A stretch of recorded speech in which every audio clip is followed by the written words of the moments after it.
ભારત માતાની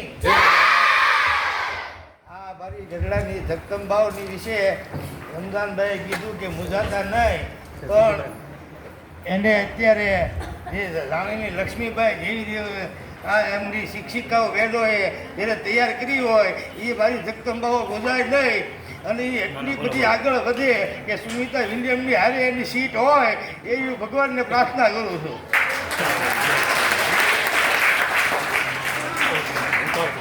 અને આ મેં આજે જોયું, આ જ ક્લાસની અંદર આજથી 50 વર્ષ પહેલાં હું અભ્યાસ કરતો હતો. પરિવર્તન એ સંસારનો નિયમ છે.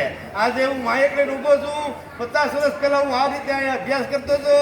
અને આવી જ રીતે અમે ઘણી અને મારી ભાણેજની જે વાત કરી કે આફ્રિકાની અંદર આખી સ્કૂલનું હેન્ડલ કરે છે, એમ આ બધી દીકરીઓ ખૂબ આગળ વધે અને ખૂબ હું તમને કહું આપણા ભારત દેશનું નામ ઉજ્જવળ કરે. અને કોઈ રોહિતભાઈ વાત કરી કે આવી રીતે જે લાલ ગાડીમાં આવે કોઈ કલેક્ટર બને, અરે ભાઈ લાલ ગાડી કલેક્ટર ને મારી દીકરીઓ તો સાયન્ટિસ્ટ બને. આવી મારી ભગવાનને પ્રાર્થના છે.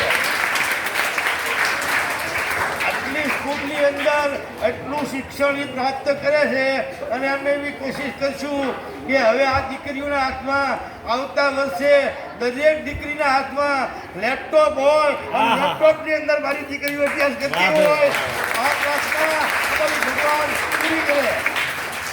જય હિન્દ, જય ભારત.